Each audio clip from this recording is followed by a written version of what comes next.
Resident Evil 4 Remake trailer analysis, frame by frame. Let's go. Straight away, what do we hear? Some Spanish guitar.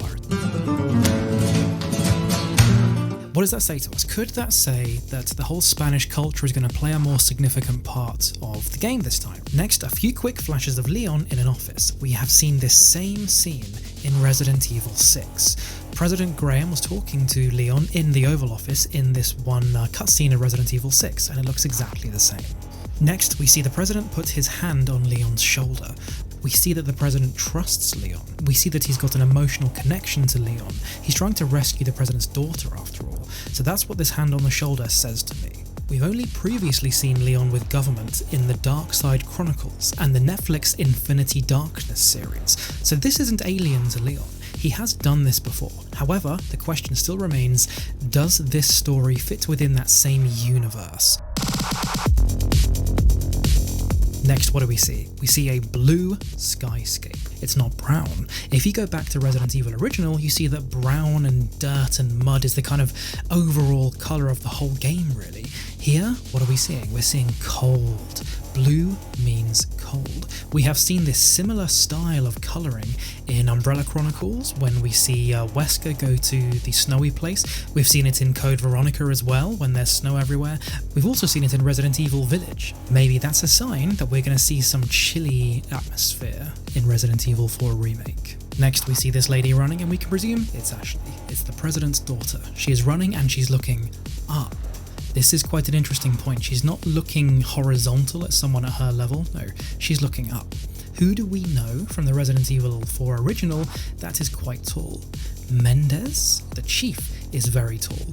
Does that mean that Mendez is chasing her? And if so, does that mean that Mendez is now becoming a stalker enemy? Because in the original, all he did was walk slowly, and you never really got to fight him until you actually had the proper boss fight with him.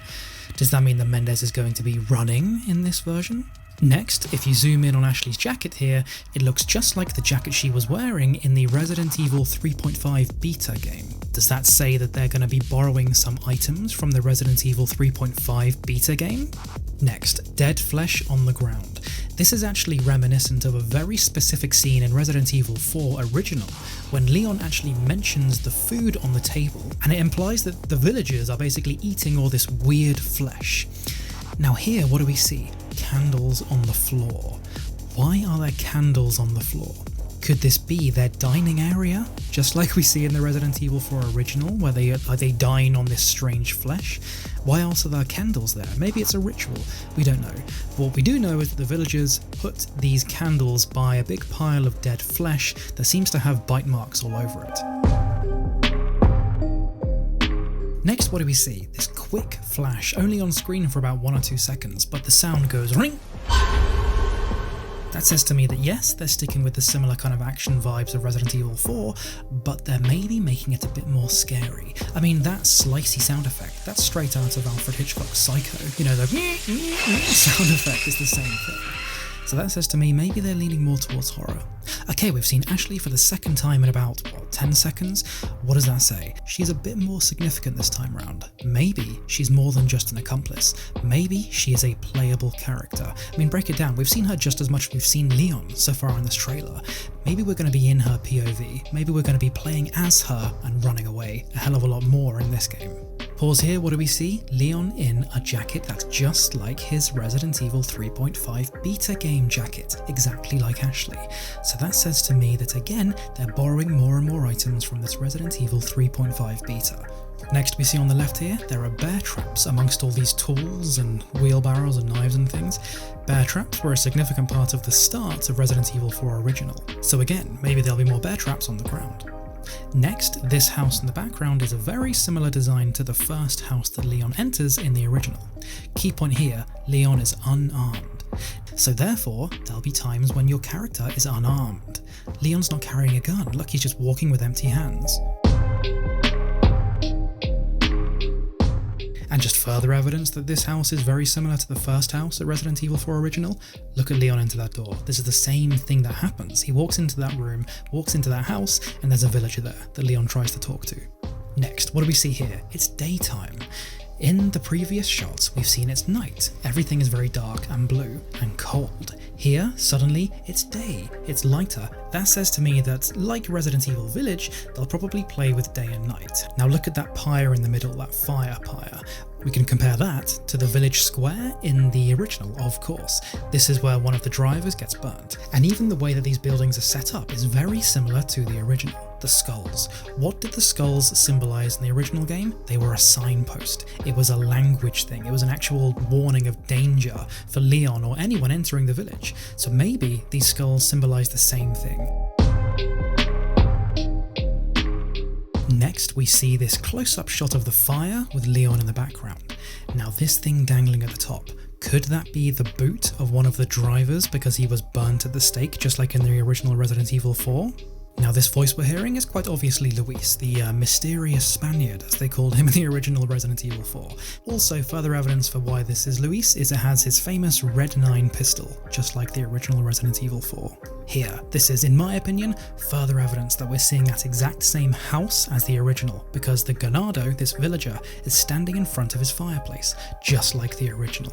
If you think back to that scene in the original Resident Evil 4, the way that the Ganado turns around was a very significant moment, because it was basically kinda like the way the zombie turned around in the original Resident Evil 1. It's a moment that basically said, okay, here are the monsters, this is what they look like. Here, someone in a robe, and a bit more of a polished, well-designed, tidier fireplace. I mean, a normal village house wouldn't have these kind of well-made, well-chiseled symbols dangling from the ceiling, but a church and a castle would. Another clear comparison to the Resident Evil 4 original is these zealots, the monks as I called them back in the day. Also, what we're hearing? We're hearing drums, we're hearing the drums getting faster. Again, Resident Evil 4 was the one Resident Evil game that detached from the horror style. The way that these drums are building and getting more action-based says to me that this is going to be a more action-focused game. Big moment now, what do we see? This is almost definitely Ada. Ada from the original Resident Evil 4. We also saw Ada in Resident Evil 2 Remake as well, so this says to me there's another connection. Could this be the same universe, the same plot line as the Resident Evil 2 Remake? We don't know.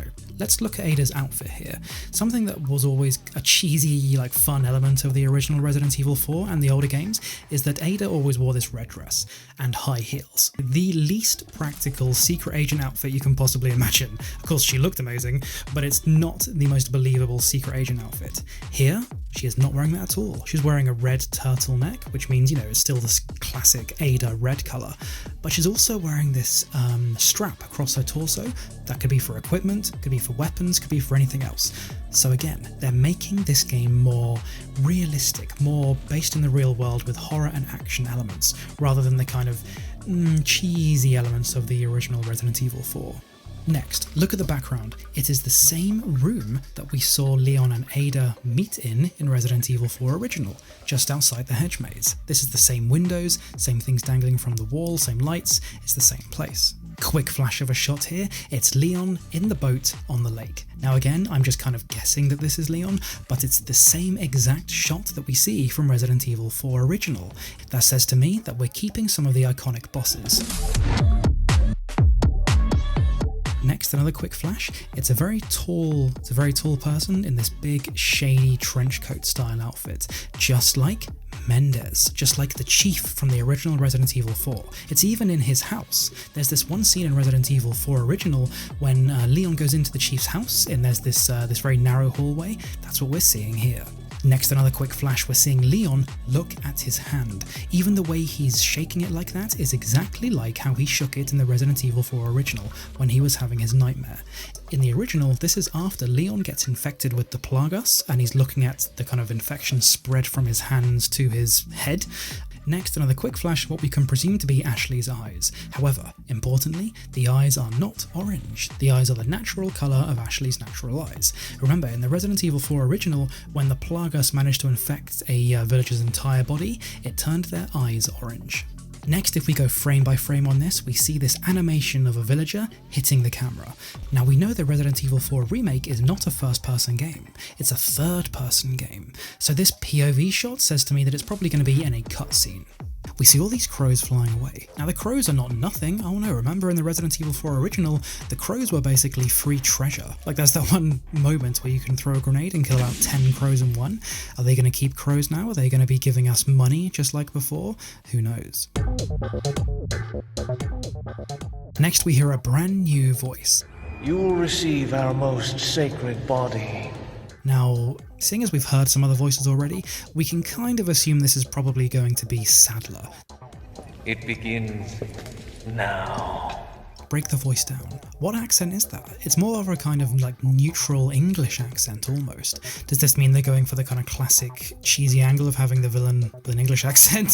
Sadler in the original had a very heavy Spanish accent. We also hear some footsteps and see a just very slight shot of someone in the background walking slowly with a staff. Not just any staff, it's the staff with the Plagas infected inside it, just like Resident Evil 4 original. This says to me that yes, this is almost definitely Sadler, with the same infected staff. Let's go frame by frame in this next part here. So we see what we assume to be Sadler point his hand at the camera and these mutated tentacles shoot out. Consider this. That is one of the key attacks of Nemesis, one of the other key monsters from the Resident Evil storyline. If this Resident Evil 4 remake does carry on from the Resident Evil 2 and 3 remakes, this Plagas parasite could be the same parasite as the Nemesis parasite, or at least similar.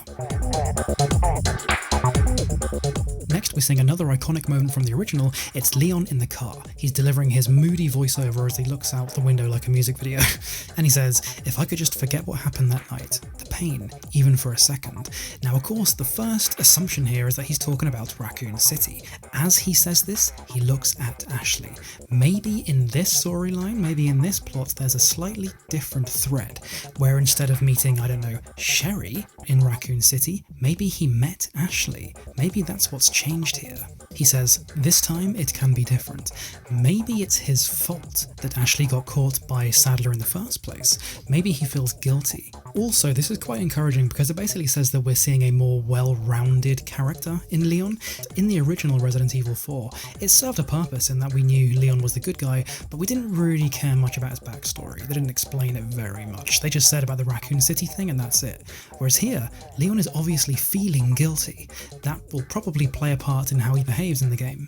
Another big moment here, we see the photo of Ashley. Now it's the same photo of Ashley as in the original, but she looks slightly different, better graphics obviously. Now a key point here, you might say to yourself, oh, why does he have a printed out photo of Ashley? When, you know, if this is set in current day, he would have a phone, he would have any other device to basically show her photo to the villagers.